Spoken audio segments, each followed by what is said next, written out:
महाराष्ट्र में सीट बंटवारे को लेकर बीजेपी की कोर कमेटी की बैठक हो रही है। बैठक में महाराष्ट्र बीजेपी के प्रभारी राजीव प्रताप रूढ़ी, चुनाव समिति के प्रभारी ओम माथुर और महाराष्ट्र बीजेपी के अध्यक्ष देवेंद्र फडणवीस शामिल हैं। पंकजा मुंडे और कोर ग्रुप के दूसरे नेता भी बैठक में मौजूद हैं। आज संभवतः इस बात पर फैसला हो जाएगा कि गठबंधन रहेगा या नहीं। वैसे शिवसेना का रुख कल से थोड़ा नरम पड़ा है। शिवसेना ने कहा है कि वो निराश नहीं है और नहीं चाहते कि गठबंधन टूटे। तो फिलहाल इंतजार है इस बैठक के खत्म होने का, क्योंकि आज एक बड़ा फैसला आ सकता है सामने। 25 साल पुराना गठबंधन, अब देखना होगा कि किस ओर ये जाता है, क्योंकि अब तक दो फॉर्मूले दिए गए हैं, एक बीजेपी की तरफ से, एक शिवसेना की तरफ से। शिवसेना की तरफ से जो फॉर्मूला दिया गया है उसमें बीजेपी को 119 सीटों पर लड़ने के लिए कहा गया है।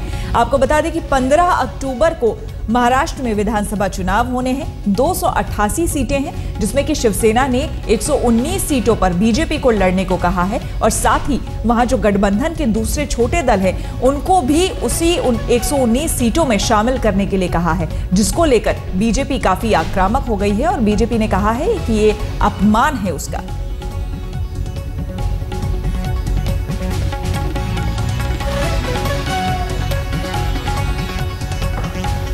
और मुंबई से जुड़ गए हैं हमारे संवाददाता कमलेश सुतार। कमलेश, जानना चाहेंगे, आज बहुत बड़ा दिन है क्योंकि सबसे पुराना गठबंधन है, 25 साल पुराना गठबंधन है। ऐसे में क्या कुछ खबरें आ रही है अंदर से, अगर आपके पास कोई जानकारी, क्या कुछ हो सकता है आज? देखिए श्वेता, सुबह से ही इस बात को लेकर चर्चा हो रही थी भाजपा के वरिष्ठ नेताओं से। ये मीटिंग शुरू होने के पहले भी, चाहे वो फ़ोन के जरिए हो या फिर दिल्ली में जो वरिष्ठ नेता है उनको जो मैसेज पहुंचाना था राज्य से, उसको लेकर चर्चा जो चल रही थी। अभी उसके बाद स्टेट कोर कमेटी की मीटिंग हो रही है, जिनमें राज्य के नेता भी शामिल है और भाजपा के चुनावी प्रभारी ओम माथुर है, भाजपा के महाराष्ट्र के प्रभारी राजीव प्रताप रूढ़ी भी इस बैठक में शामिल है। बीजेपी के जो महाराष्ट्र के नेता है उनका साफ साफ कहना है कि जिस तरह का अड़ियल रुख शिवसेना अख्तियार कर रही है उसको हमें, उसके आगे हमें दबना नहीं चाहिए और इसी भावना को उन्होंने अपने वरिष्ठ नेताओं तक पहुंचा दिया है। खबर ये भी आ रही है कि नितिन गडकरी जो दिल्ली में थे, उन्होंने सुबह इस बात की जानकारी नरेंद्र मोदी और बाकी जो नेता है उन तक भी पहुंचाई है। नितिन गडकरी जब शाम को मुंबई आएंगे तो हो सकता है वहां से भी एक मैसेज यहां तक आ जाए, लेकिन राज्य के इकाई के नेताओं का कहना है कि जो भी हुआ अब तक 119 का फॉर्मूला जो शिवसेना की तरफ से दे दिया है वो उन्हें किसी भी हालत में मंजूर नहीं है। 119 सीटें तो बीजेपी पहले से ही महाराष्ट्र में लड़ रही थी पहले फॉर्मूले के तहत, और अब जो है सीटें बढ़ाकर चाहिए, भाजपा की ताकत बढ़ी है। यहाँ पर एक सवाल उठ रहा है। हमारे ही कार्यक्रम पंचायत आज तक में संजय राउत ने ये बात कही थी कि हमारे जो सेटिंग है इस तरह से है बीजेपी के साथ कि जब लोकसभा चुनाव होते हैं तो बड़े भाई का जो फर्ज है वो हम देते हैं बीजेपी को निभाने के लिए और हम उस समय छोटे भाई हो जाते हैं, लेकिन जब विधानसभा चुनाव होते हैं तो हम बड़े भाई का फर्ज निभाते हैं और छोटा भाई उस समय बीजेपी होता है। इसी फॉर्मूले पर 25 साल से काम चलता आया है, चुनाव लड़ती आई है बीजेपी शिवसेना के गठबंधन में। इसमें आज जाकर परेशानी क्या हो रही है, क्या समस्या है?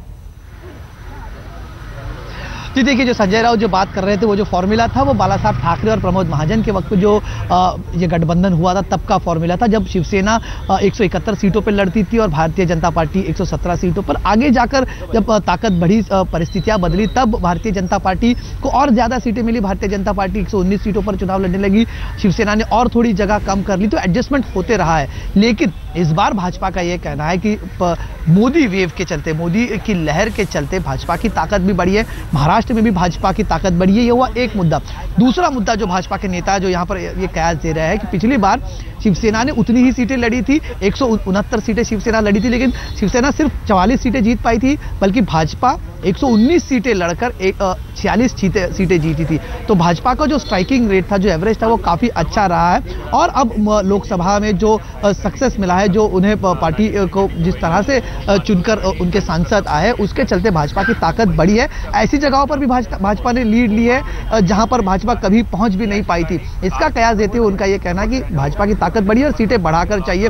शिवसेना दूसरी तरफ कमजोर पड़ती हुई पार्टी, ये भी कुछ नेताओं का कहना है कि शिवसेना अब वो शिवसेना न रही जो बाला साहब के वक्त में हुआ करती थी। इसीलिए ये कयास देकर उनका ये कहना है कि सीटें बढ़नी चाहिए। शिवसेना को ये कतई मंजूर नहीं है कि शिवसेना की ताकत ना घटी है ना भाजपा की ताकत बढ़ी है। चाहिए। उद्धव ठाकरे ने पंचायत आज तक में भी कहा था कि सिर्फ मोदी लहर के चलते ही नहीं, इसमें शिवसेना की भी हिस्सेदारी थी। तो इस पूरे मसले को लेकर जो जद्दोजहद चल रही है, तू मैं चल रही है, वो कहीं रुकने का नाम नहीं ले रही। भाजपा अभी भी उस अड़ियल रुख पर है कि हमें इक्वल शेयर चाहिए, शिवसेना वो देने को तैयार नहीं है।